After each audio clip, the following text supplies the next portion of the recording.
Welcome back, everyone, to the Simply Fitness podcast. I'm super excited to be back with you today, having an absolutely amazing week, feeling great with my fitness. Running is moving in the direction I like to. Strength training with my program is coming to an end with my first stage. It's feeling great. I can't wait to move to that next stage and see that progress keep on moving. And I'm back with you guys, chatting. We got an amazing episode ahead of you. Amazing 23 fat loss tips. But before we get into those, some random thoughts. I got just one today because this is we got a long topic coming up ahead. So just got one, but it's a good one. And I was thinking about it this week as I was running, as I was working out, and it's to get uncomfortable. Like I've started to think about it as I've gotten some more time in my schedule, as I've started to see the weather getting more beautiful. We tend to just do the things that make us most comfortable. The things we know the results is going to happen. We know what is coming in front of us. And that's part of human instinct. Like, we're fight or flight. Like, if we don't know what's coming, we have that anxiety. That's why we feel that way. It's within our human nature, which is okay. But we sometimes get too comfortable. We got to get uncomfortable. You got to do things that challenge your status quo. You should feel some resistance from the things that you're doing sometimes, but you just do it anyway. Like, you don't always want to work out. You don't always want to get the things done that you know you need to get done, because you maybe have to go try a new place to go do whatever you need to do. But you do it anyway, and it might be a good experience, it might not be a good experience, but you have to get it done. You have to be uncomfortable, because if you don't get uncomfortable, if you don't fight through these things, your bubble stays like this. It doesn't expand. As you get more and more uncomfortable, more and more things actually become comfortable. You get used to those things, and what you get used to then becomes, you can do more things. You can get more uncomfortable with even bigger things. And those big things feel so little because you've already taken so much, quote unquote, risk, even though it isn't risk. So always look for ways to be uncomfortable. I know there's a lot of things in my own mind of things that I need to do, and I don't want to do it because it's slightly uncomfortable, whether it's taking time, having to go to a new place, anything like that. And that goes along with just like moving your body. Like, get out there, stop focusing on things like distractions, vices that are masking those feelings of wanting to be comfortable. Like, a lot of things, like I've been removing certain things just because I know I'm just using it as a distraction from the things that I know I need to get done. So removing those apps, removing games on your phone, anything that you think is wasting your time, remove it. Deal with the things that are stopping you from making progress in your life. So dealing with your trauma, trying something new. Like, when's the last time you tried something new? Why not? What's the worst that could happen? You cannot like it. Guess what? You don't ever have to do it again. But at least you know, because you tried it.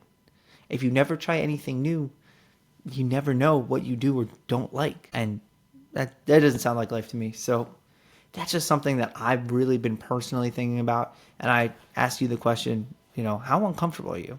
How many times during the week do you take an action that might lead to some discomfort? Do it. Be uncomfortable. Let's get there. That's how we're going to get better. That's how we're going to get to that better version of ourselves. We're going to feel better about ourselves. We're going to do the things that we are meant to do by being uncomfortable, not by being comfortable. So just keep that in mind. It's something that's been on my mind, and I feel like I've just been able to unlock this new level of myself, being more productive, feeling way more happier, to be just overall performing better at my job, my life, fitness. So just keep that in mind. Have I gotten uncomfortable this week? But let's get into the main topic. We got a big one today. 23 fat loss tips. Got inspired by this over the weekend, and I created my own list. I'm super pumped and excited. These are 23 actions that you can take today, right now, to help you improve your progress over the next 8 weeks. And now, you might not need to do all 23, but there's probably a few in this list that if you incorporate will help you take that progress to that next step. And maybe you do got to do all 23, and that's okay. You don't do them all at once, but it's going to give you some framework to work with within that time. So let's start off. Set realistic expectations. If you have a fat loss goal, do not expect to lose 20 pounds in 1 month. That is unrealistic and is just going to crash and burn before you even get started. It's crashing before the race starts. So maximum 1 to 2 pounds per week. And set your timeline accordingly. What's your goal? Is it 10 pounds, 20 pounds, 30 pounds, 40 pounds, 50 pounds? Set that with the understanding of that 1 to 2 pounds. If it's 50, okay, 50 pounds, 1 year. Let's see what we can do. Like, that's realistic. That's an expectation that, like, okay, it might take me a year. It might take me longer. It might take me less. But now I'm understanding it's not going to take me a month, because in that month, it's just going to end bad. Let's not do that. Let's not do that anymore. Now we're in fat loss. One thing we need, calorie deficit. We absolutely need to be in one. And I'm not talking crazy here. 10 to 20% reduction. That's what you need. So if we're doing it for 8 weeks, that's 4 to 6 weeks of that 10 to 20% of reduction and maintenance for the last 2 to just help us keep our metabolism going, keep us feeling good, maintain that muscle to help continue that progress and fight through that plateau that we might be hitting. And then structure your nutrition. So right now, if you're like, I don't know how much to eat, here we go. Simple. Calories that you need to be eating. 10 times your current body weight. So let's work on an example here. 150 pounds, 1,500 calories. Just a baseline. Start there. Work and see where that progress goes. Next, protein. 1 gram of protein per target body weight. So let's take the 150 example. If my target body weight is 140 grams of protein is a great starting point. From there, carbs equals the same amount of protein, so 140. And the rest of the calories that you have left is going to be fat. So again, I would use an app. I would track it. Macros First is the one I like to use. There are tons of them out there. There are a lot of great ones that can help you with that. Some are free, some you have to pay for. Again, start simple. You got to start somewhere. So whether you're doing this for the 8 weeks or you're just starting from scratch, that's a great place to just get your feet wet, and it can help you move in the direction you're looking for. Now, when it comes to food, prioritize protein and whole foods. You've heard me say it before. Protein is key. Getting that amount of protein might sound a little crazy, but it's going to help retain muscle. And we're not just trying to lose weight. We're trying to lose fat. There is a difference. And if we're not eating enough protein, it's going to make it a lot harder when we're just losing all our muscle. You're not going to feel so great. Your physique might look not the exact way you're looking, even though you're losing the weight. So make that muscle. Now, whole foods, because it's going to help us get more fiber, vitamins, and minerals, that's going to help us keep that nutrients that we need in our body. Plus, it's going to help us limit processed foods, which we know we can still have, but if we're focused on the protein and the whole foods, you'll find that you'll need less of that processed food, because that's going to eat up some of your resources that you need for your goal, for the target that you're trying to hit. So again, protein and whole foods. And if you notice so far, these are all things we say all the time, because it really is that simple, that easy. Next, schedule your meals. Eat at consistent times. Don't be changing your meal schedule up every single day, every single week. I get it. If that's just how your life is, understandable. but we can form some type of format so our body understands when we're going to eat, how much we're going to eat.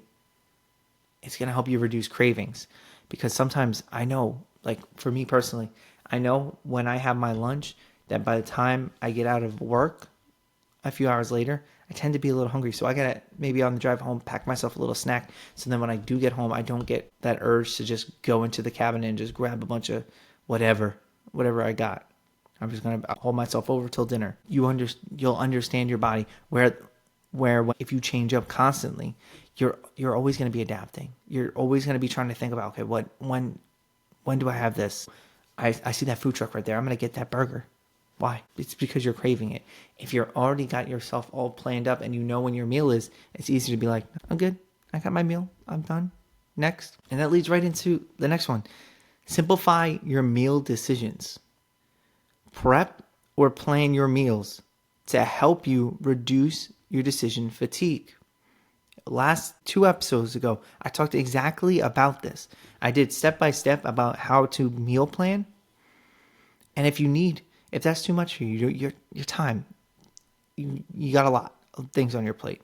Just being able to add strength training, which we'll talk about in a minute, is enough for me. I can't add now prepping all these meals and doing all this meal planning. Can't do that. Great. On a meal prepping service, there's a lot of them out there that help you stay on track and get you to what goals you're looking for, to help you reduce the fatigue of having to make the right choice every single time.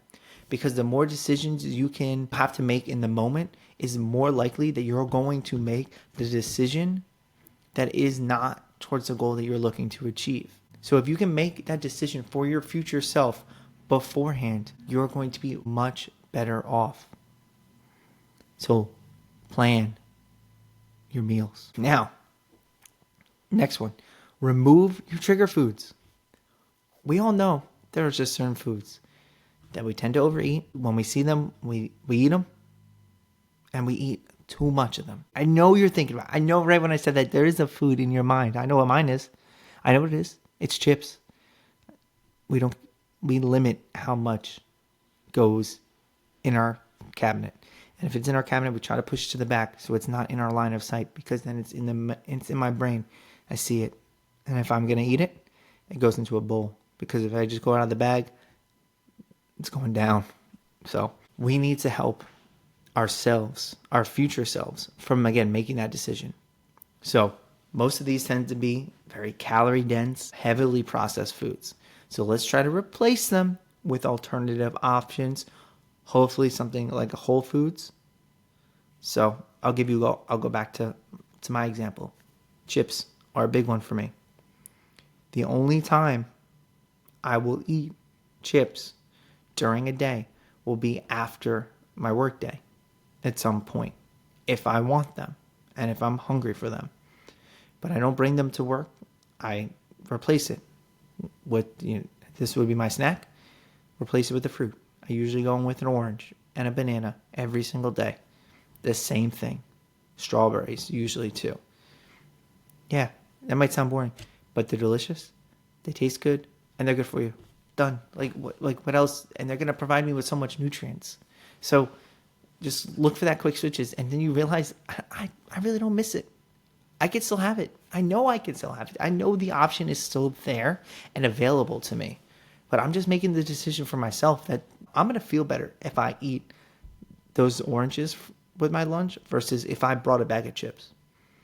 And instead of having a small serving of 3-4 chips, like, that's not going to be satisfying. Like, I'd rather have the 2 oranges. It's like, that's going to be way more for me. So again, help yourself. Remove those trigger foods. Now, let's get into some fitness. We talked a lot about nutrition. Let's move into some fitness. We need to be moving more. So let's aim for the ceiling, guys. 10,000 steps a day. And a simple 2 ways that we can get those more steps is from parking further at your job or wherever we are, Costco, supermarket, the mall. Park further away. Park all the way in the back. I want you all the way in the back and walk in. It might be a dangerous feat. You might have to dodge some cars, but you're going to get those steps in, and we're going to be great. Now, 2, your meals. take a 10-15 minute walk. It's going to help you with digestion. It's going to make you feel better. Plus, you're going to get those steps in, which are key. So, again, you have a 30-minute lunch. You're given a 30-minute lunch at work. Eat your lunch. Enjoy yourself. But I'm telling you, if you're watching a TV show, instead of walking, there's your opportunity right there. Go for a walk. If it's not beautiful out, I understand. Some people, I'm lucky I got treadmills at my job, so I can go for a walk. I can go for a walk, rain or shine. But if that's not the case, or it's freezing out, that's okay. Try to find some steps. You got a stairwell? Walk up and down a few times. Just get your body moving. It's going to make you feel so much better. Put in a podcast. Listen to it. Enjoy yourself. It's going to make you will be surprised on how much just consistently getting a higher step count will help you maintain the progress you're in. You'll be wildly surprised. So keep that step count. Keep yourself moving. And now let's strength train, because we got to keep that muscle. We need it, baby. Muscle is going to be that fuel to the fire. It's going to help us maintain our metabolic rate. And it's going to help us preserve the muscle by strength training. We're giving that body the stimulus to show we need that muscle. If you're not providing the stimulus, the body is going to be like, we don't need that. I need energy because I'm at a calorie deficit. So give the body the stimulus to make sure you're maintaining your muscle. So 2 to 4 days. I do 3. If you have the opportunity to do more and you don't have like running goals like me, do 4. That's amazing. If you only got time for 2, 2 is amazing. 2 is way better than 0. That's amazing. So get some strength training in. It can be body weight. It can be with bands. It can be dumbbells, machines. It's all great. Just get it in. It's going to help you. Now, if you're looking to optimize that, next one, focus on the compound movements. So I'm talking about squat, hinging, press, pull, lunge. So squat, we all know squats, goblet squats, leg presses, hack squats, all great. Going to help us build the quads up, the glutes, great lower body exercise. Hinge. So this is a deadlift. So this is working that posterior, so hamstrings, glutes, any deadlift variation. Presses. So this is like chest press, shoulder press. This is going to work there. Pull, we're talking about lat pull downs, rows, and lunges. My favorite, as I told you, Bulgarian split squats, reverse lunges, things like that. It's going to help you encompass multiple muscle groups within that. So we take a row, we're working that upper back. We're working those lats. We're working those arms a little bit. There's a bunch of little things involved where, if you notice, not in that bicep curls, we're not in that. We can do those. Those are great. I love a good bicep curl, but they're not the main thing. So if you got to eliminate something, eliminate those little things. Eliminate the little things, because those big things are going to help maximize the progress. Now, how many reps do you do? We want to train in multiple rep ranges. So for our strength lifts, so our heaviest lifts, we want to do 5 to 8 reps. And that could be like our first few exercises. That's what we're thinking about when we're creating a program. So let's say our dumbbell squat, our Romanian deadlift, our chest press, our single arm rows. Like those are our heavy lifts. So 5 to 8 reps. We want to go as heavy as we can with safe and good form.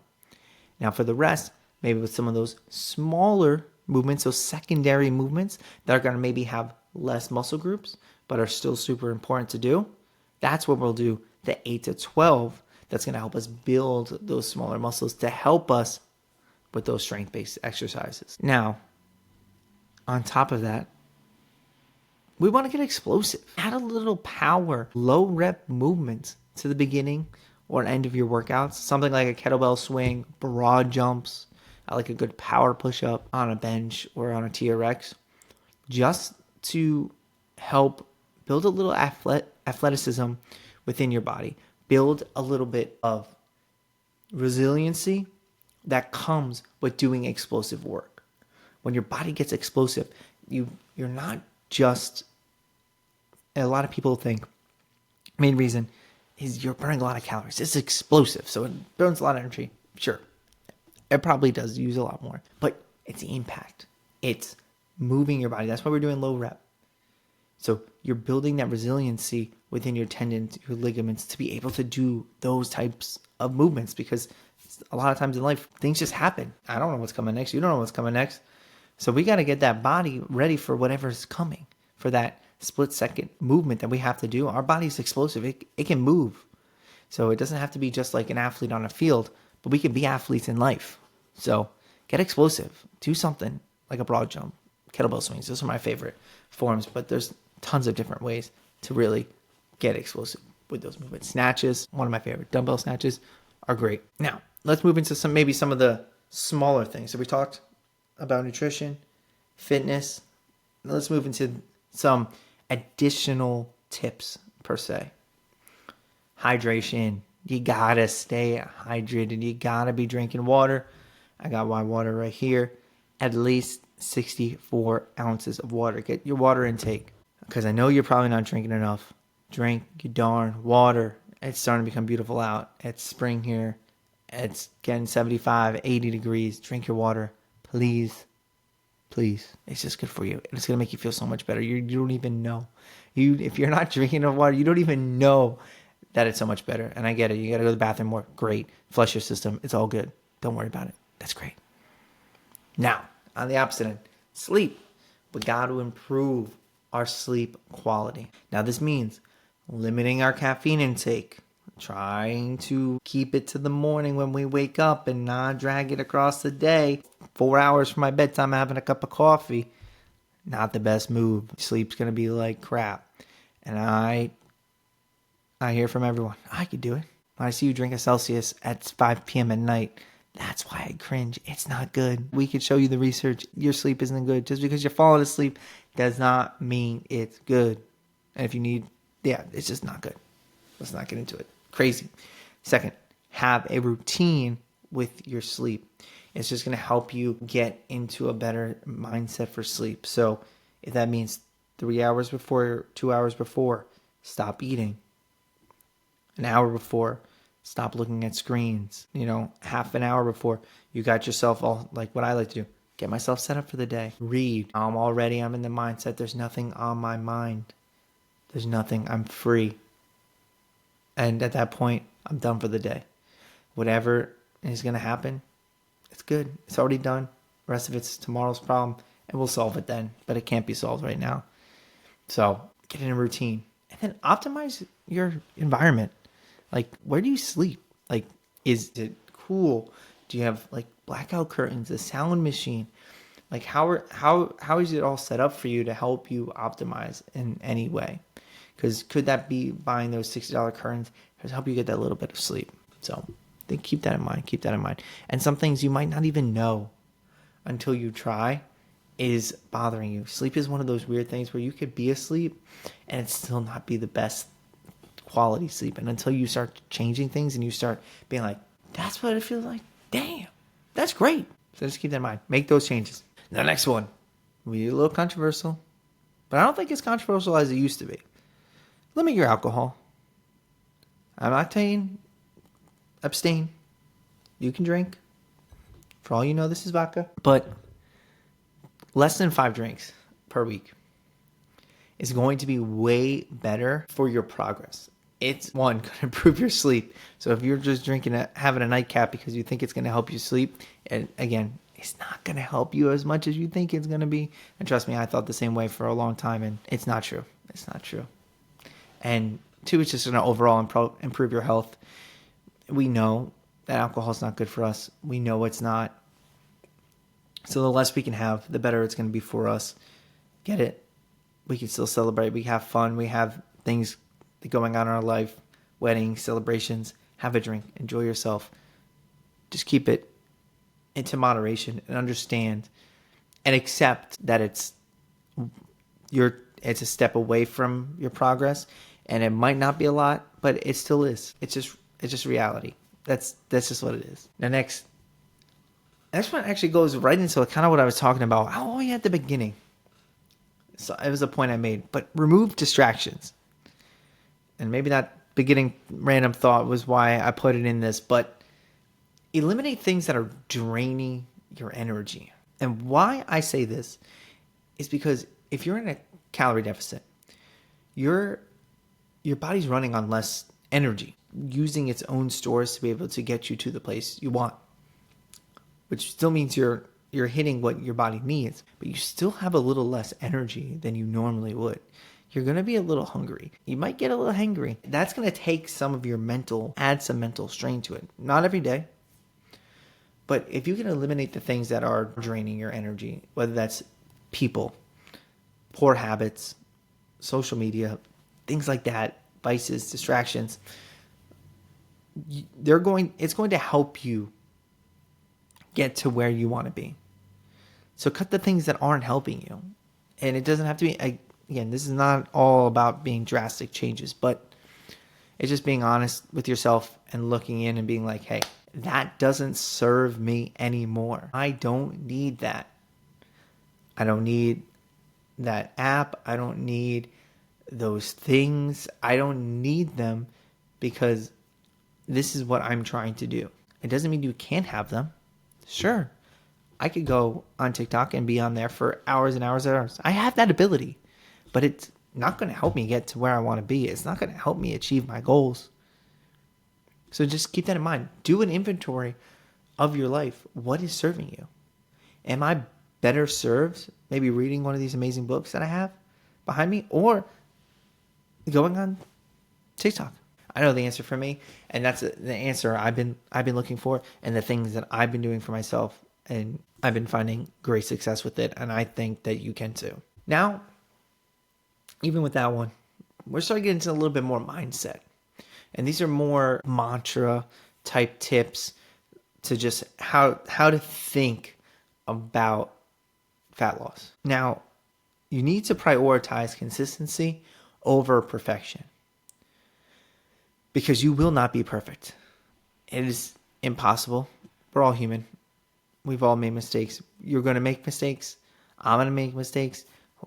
We're going to do things that aren't going to be in line 150% with where the direction that we want to take ourselves, because we're human, because of the environment we're in, because of any reason we want. There's hundreds of reasons why, but it is okay to miss once and get right back on track.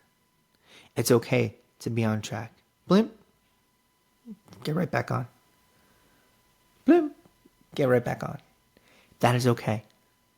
It is not okay to be like this and then just fall off. Okay, gone. No.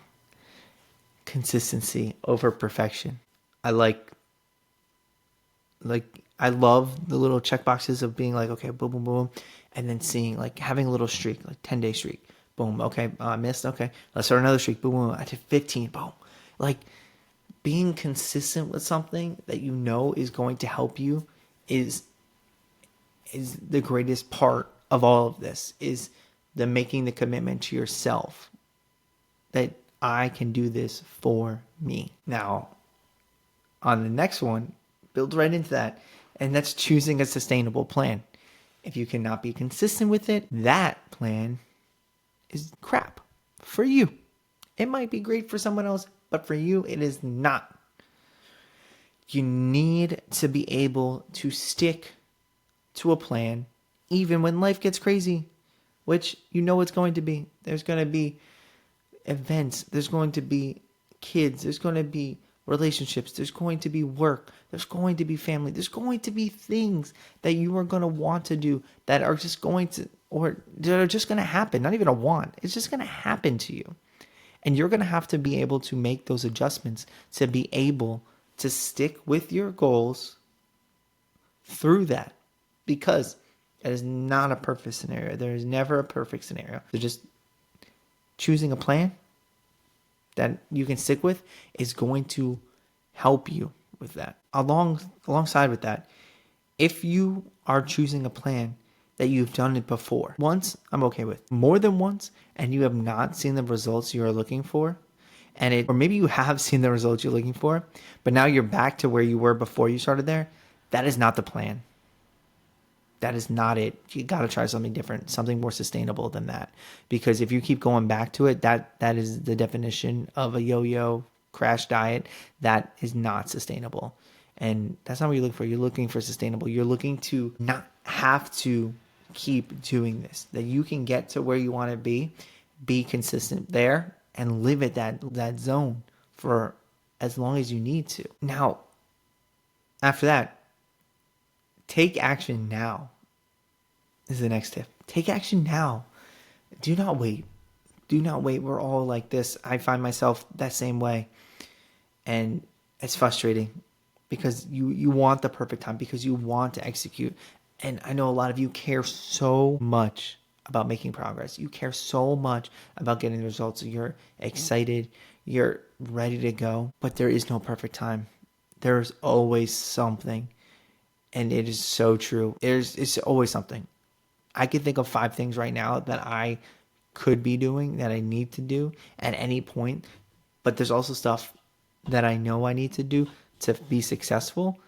And the rest of that stuff doesn't have to be done immediately, even though we think it does. So if you can learn and take action when you are busy, those skills are going to last forever. They don't disappear. Learning your nutrition, learning about fitness are all skills that are going to translate to everything. You're going to be able to plan your meals. Okay, that week wasn't great. Okay, boom, go right back to it. Now I can get back to being consistent again because I know the skills. I know what I need to do in order to get to where I want to be. So don't wait. You need to do it now. You need to. Don't wait. Now that we're taking action, we've talked about that. We're psyched. We're ready. We're going for it. Commit to the process. Detach yourself from any short-term results. Don't worry about it. Don't worry about next week, the week after that. We're here for the long game. Number one, we set realistic expectations. We know the goal that we need to be hitting. 20 pounds. I lose 5 pounds in the first week. Amazing. It doesn't matter because my goal is 20 pounds. I'm focused. I know the process. The process is what's key. I didn't lose anything. I know the process. I know what I need to do. Don't worry about the results within a week. If it's a 6-month process, that's not how it go. How's it go? You start building a building. Day 1, there's nothing. There's nada. At the end of day 1, there's still nothing. Don't stress about it. The process. You turn around 4 months later and there's a house there and you're like, damn, where'd that come from? It's the same thing with fitness. You need to detach yourself from the result and commit to the process. Commit to hammering each and every nail into that house, digging that foundation, because that is what's going to help you get you the results over time. Now, how do you know if you're getting results? A little step back now. You got to track your progress. I see all the time that people tend to do a lot of things, but they don't know if it's actually working or not because they're afraid that by tracking, they might get disappointed with everything. We're detaching ourselves from the results and understanding that all of this stuff is just data. It's just data. We're tracking the key metrics and that's it. And it's just data to help us know whether what we're doing is pushing us in the right direction or it's not. Data eliminates drama. That's plain and simple. It eliminates the drama. It is what it is. We can make adjustments there, but we know that it's just data. So some things that I think you should track: your weight, waist circumference, progress photos, and nutrition, protein. Those are going to be the key metrics right there. I would even say secondary to that, calories, fiber, you can also track as well. Now, lastly, invest in expert guidance.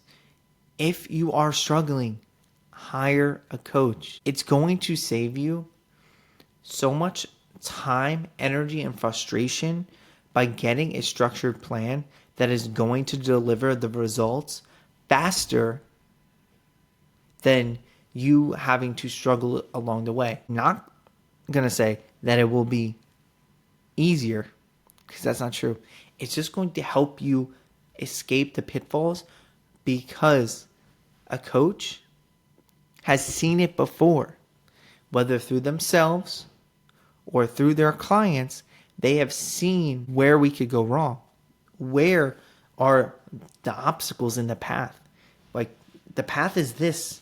They know there's a hole over there. There's a trap over there. That tree gets a little squeaky. We know that. As a coach, we know that because we've had that experience.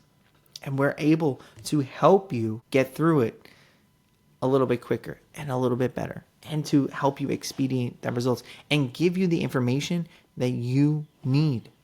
Because I'm telling you, I look at it all the time on Instagram and on the internet in general. There is a lot of information, and it is amazing. And the wealth of information is awesome.